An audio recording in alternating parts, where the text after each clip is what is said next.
last Transformers fan stream was filled with lots of Age of the Primes Transformer reveals and news, and this most recent one was mostly Studio Series.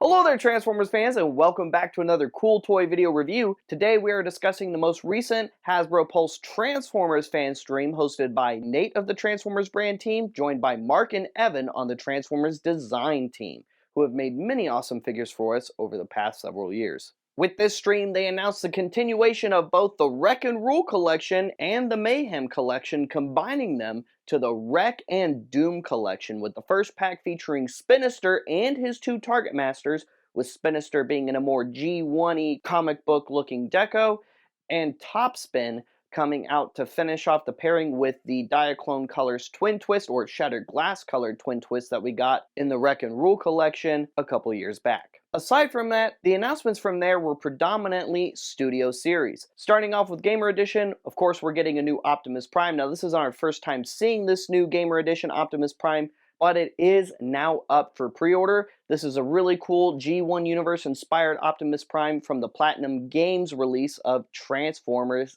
Devastation. But most importantly from this game, hopefully this means we're going to see all of the Decepticon troop forces that you get to hack or blast apart as that Optimus Prime, as Hasbro already has good and current molds for each and every one of those Decepticon units. With the Earthrise, Runabout, and Runamuck figures for the ground soldiers respectively, and the Earthrise Conehead Seeker mold, specifically Ramjet, for just about all of the Seeker soldiers that are in the video game, and of course Blitzwing getting repainted for the heavy Decepticon soldier in the video game. Also from video games, we're getting the Gamer Edition Ironhide from the War for Cybertron video game, which is no surprise because even as they said, yeah, they did Ratchet, and Ironhide's body design isn't very far off from Ratchet's, which is pretty traditional for those two characters, so it only makes sense that his figure would be a slight remold of the Ratchet, but he does also look very game accurate, like the majority of the War for Cybertron Studio Series Gamer Edition figures released so far.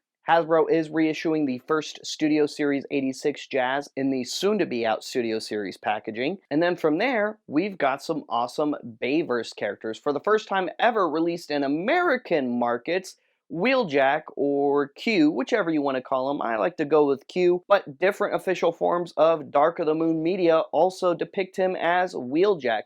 And although it was kind of funny that Evan mentioned that it's been a long time since they worked on that one, Wheeljack was never released in American markets. He was exclusively released in Japanese Takara markets. So for the majority of us Dark of the Moon fans over here in the States, this will be the first time we've owned this character that we would have been able to pick up in American retail markets. And speaking of Dark of the Moon, Hasbro's also releasing Wheeljack's Opposite, or rather re-releasing Wheeljack's Opposite. We're going to see a re-release of the Leader Class Dark of the Moon Shockwave, and he will once again come with Wheelie, Brains, and the Nest Paratrooper like he did previously, except it'll be in that new Studio Series packaging like the other repack I mentioned earlier. And then moving on to the next movie in the series, and our final Studio Series announcement that they covered, the Age of Extinction Leader Class Optimus Prime. And I gotta say, it looks so good. I loved the TLK Voyager Class Optimus that we got, despite the lack of some paint detail that figure had, because it was the first good version of that Optimus, in my opinion, at that Voyager-ish size scale.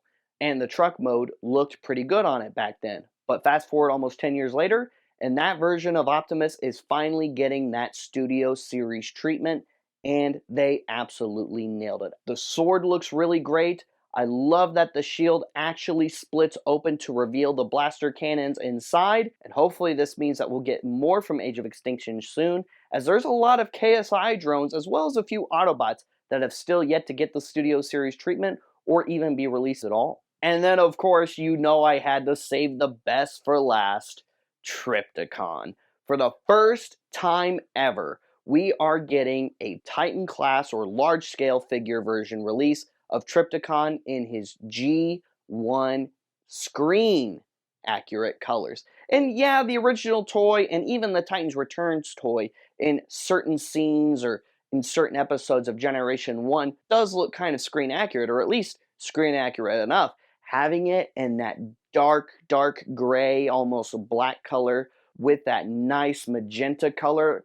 It looks like it came right off the screen from one of my favorite appearances of Trypticon in Generation 1, Call of the Primitives. This was certainly a wonky episode of the Generation 1 cartoon, and is one of the areas arguably where the lore is kind of the muddiest, but I think we can all agree that Trypticon absolutely looked killer in that episode, and this new deco of him definitely follows that trend, at least in my opinion. Now, this version isn't going to have all the stickers and decals that the first one had, because once again, this deco is based more off of the cartoon, not the toy, whereas the Titans Return was based more off of the original toy rather than animation. So it's cool to see that this character is not only getting re-released, but refreshed along with it. What do you think about a lot of these Transformer reveals? Were there any you pre-ordered? You know I definitely had to grab that Trypticon as quick as I could.